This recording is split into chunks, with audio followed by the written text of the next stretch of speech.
सबसे पहले तो मैं ये क्लियर करना चाहूँगा कि इंडिया कोई भी राइस को यूएस में डंप नहीं करता है।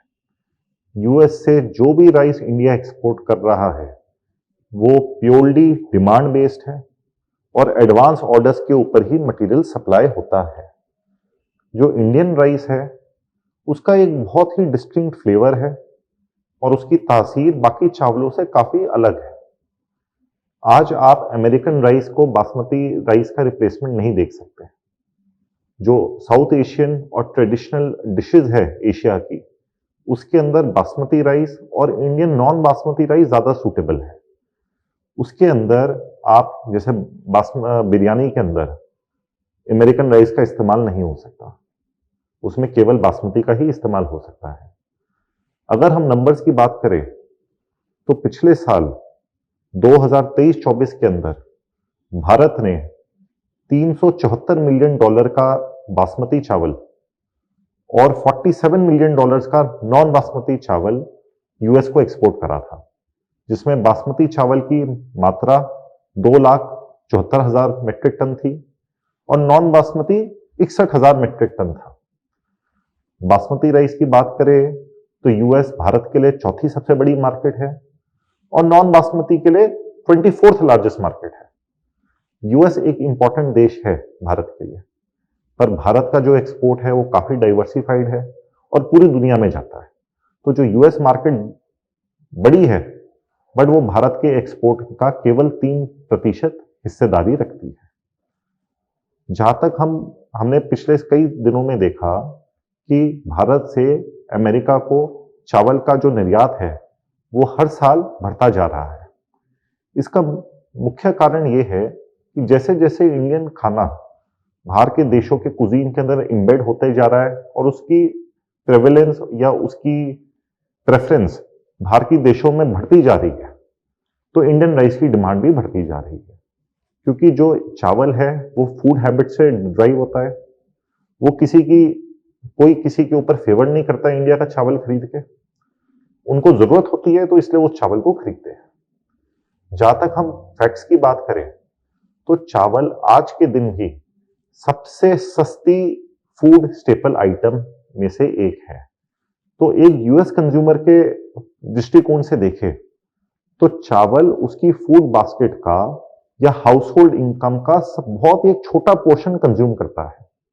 तो हमने ये देखा कि पहले ये टैरिफ सिचुएशन से पहले 10% टैरिफ भारतीय चावल के ऊपर था। आज वो बढ़ा के 50% कर दिया गया है। 40% इंक्रीज चावल जैसी आइटम में एक बहुत ही ड्रास्टिक इंक्रीज है, बहुत बड़ा इंक्रीज है। पर इसके बावजूद भारत से अमेरिका को जो चावल का निर्यात है वो चालू है। हमने ये भी देखा कि पहले एक 10 पाउंड का बैग जो यूएस में सबसे पॉपुलर पैकेजिंग है, वो पहले $13 प्रति बैग के लिए बिकता था। टैरिफ लगने के बाद ये $13 का रेट बढ़ के $17-18 हो गया है।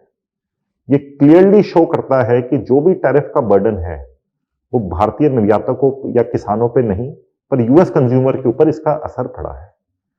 और ये इस बात को दोबारा जस्टिफाई करता है कि जो भी भारत से चावल खरीदा जा रहा है वो जरूरत बेस्ड है, ना कि वो डंप करा जा रहा है। तो इसका रिप्लेसमेंट बहुत डिफिकल्ट है। हमने पिछले कई सालों में ये देखा है कि यूएस में एक ये रियलाइजेशन है कि भारत की कमजोर नब्ज है उसके किसान। जो भारतीय सरकार है वो किसानों के सामने झुकती है और किसानों के हित के लिए काम करती है। तो जब भी वो भारत के किसानों पे या किसी भी खाद्य प्रोडक्ट के ऊपर हमला करते हैं या धमकी भी देते हैं, तो उसके पीछे कई कारण हो सकते हैं। हमने जैसे देखा कि अभी अभी यूएस का एक ट्रेड डेलीगेशन इंडिया में लैंड करा है, तो ये एक आर्म ट्विस्टिंग टेक्निक भी हो सकती है कि पहले से भारत के नेगोशिएशन टीम के ऊपर प्रेशर डाला जाए कि वो अमेरिकी डिमांडों को मान ले। हमने ये भी महसूस करा कि 1993 से लगातार वर्ल्ड ट्रेड ऑर्गेनाइजेशन के अंदर यूएस इंडियन गवर्नमेंट जो एमएसपी देती है फार्मर्स को, उसका ऑब्जेक्शन यूएस करते आ रहा है। यूएस को भारत के चावल निर्यात से इतना फर्क नहीं पड़ता। भारत का निर्यात यूएस को बहुत ही छोटी मात्रा में होता है। भारत के लिए ये एक महत्वपूर्ण है, बट यूएस के अगर और भारत के टोटल ट्रेड वॉल्यूम पे देखा जाए तो एक बहुत ही छोटा सा हिस्सा है। जो चावल पे सरकार एमएसपी देती है, ना तो वो चावल यूरोप या यूएस में खरीदा जाता है और ना ही वो अमेरिकन राइस के कंपटीशन में किसी भी तरीके से है।